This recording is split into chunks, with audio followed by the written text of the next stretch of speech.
আমাদেরকে পরিকল্পিতভাবে নির্বাচন থেকে আলাদা করা হইতেছে। একবার জাস্ট ভাবেন, এখনই যেভাবে হচ্ছে আস্ফালন দেখাচ্ছে, 5ই আগস্ট মানে না, জুলাই মানে না, তাহলে একবার চিন্তা করেন তো, আপনার যদি সংস্কারবিহীন আবার একটা পট পরিবর্তনের সাজানো নির্বাচনের দিকে আমরা যাই, তখন আপনাদের কি অবস্থা হয়। এবং সেটার একটা মরণ ফাঁদ আপনাদের সামনে আছে, সেটা হচ্ছে কি আপনাদের জাবিরের যে মামলাটা দেওয়া হয়েছে, এই সবাইকে জঙ্গি মামলা হচ্ছে তখন দেওয়া হবে।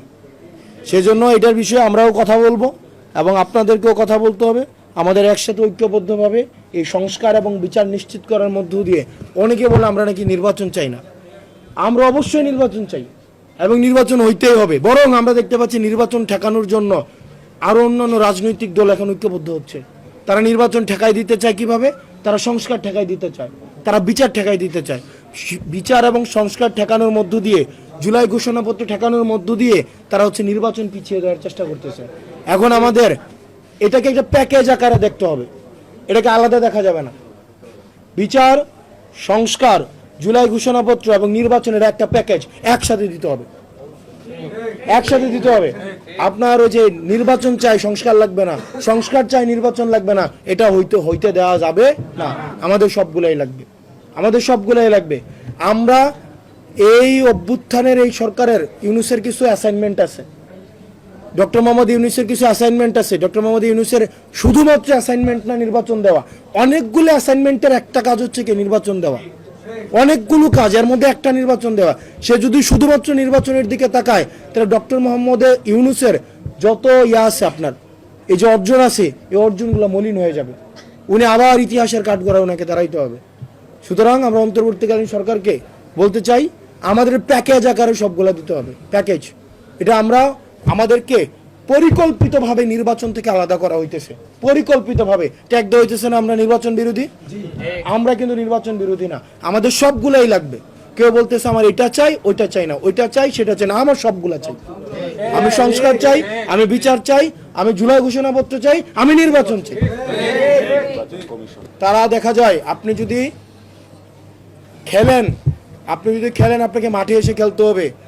আপনার দর্শক সারি থেকে খেলাকে নিয়ন্ত্রণ করার আপনার কোনো অধিকার নাই। সুতরাং যারা দর্শক সারিতে বসে, এখন দেখা যাচ্ছে অনেকে দর্শক সারিতে বসে ক্যান্টনমেন্ট থেকে, বিদেশ থেকে খেলাকে নিয়ন্ত্রণ করতে চায়। আপনারা যদি খেলতে হয় তাহলে আপনারা মাঠে আসেন, মাঠে এসে আপনি লিগ্যালি আপনি আমাদেরকে, অন্যদেরকে যার সাথে খেলবেন তাকে হারান, কোনো সমস্যা নাই। কিন্তু মাঠের বাইরে বসে হচ্ছে রেফারি নিয়ন্ত্রণের মধ্য দিয়ে আপনি খেলাকে নিয়ন্ত্রণ করবেন, এই ফাউল খেলা হচ্ছে আর বাংলাদেশ গ্রহণ করবে না। আমরা দেখতে পাচ্ছি যে রেফারি হচ্ছে কি দিচ্ছে, গোল দিয়ে দিচ্ছে। রেফারি যদি খেলতে হয় তাহলে প্লেয়ার হয়ে খেলতে হবে, দর্শক যদি খেলতে হয় তাকে প্লেয়ার হয়ে খেলতে হবে। কোনো কোচ, কোনো রেফারি, কোনো দর্শক প্লেয়ারের ভূমিকা আর বাংলাদেশে নিতে পারবে না। আমরা দেখতে পাচ্ছি এগুলো এখনো এই ষড়যন্ত্রগুলো চলছে। মাঠের বাইরে থেকে ফাউল করার চেষ্টা করছে। 5ই আগস্ট যেভাবে হাসিনাকে রেড কার্ড দেখিয়েছে মানুষ, ঠিক একইভাবে আমরা রেড কার্ড দেখানোর জন্য প্রস্তুতি নিতে হবে। আমরা ঐক্যবদ্ধভাবে সবাই, আমরা স্পষ্টভাবে বলতে চাই, আমরা এনসিপি পন্থী কোনো নির্বাচন কমিশন চাই না, আমরা বিএনপি পন্থী কোনো নির্বাচন কমিশন চাই না, আমরা বাংলাদেশ পন্থী নির্বাচন কমিশন চাই, আমরা বাংলাদেশ পন্থী মিডিয়া চাই, আমরা বাংলাদেশ পন্থী পুলিশ চাই, আমরা বাংলাদেশ পন্থী ব্যবসায়ী চাই। কোনো রাজনীতিকে, যারা ব্যবসায়ীর ছদ্মবেশে রাজনীতিকে নিয়ন্ত্রণ করে, যারা মিডিয়ার ছদ্মবেশে রাজনীতিকে নিয়ন্ত্রণ করে, যারা আপনার নির্বাচন কমিশনের বা কোনো সাংবিধানিক প্রতিষ্ঠানের ছদ্মবেশে যারা রাজনীতিকে নিয়ন্ত্রণ করে, তারাই ফাউল করবে।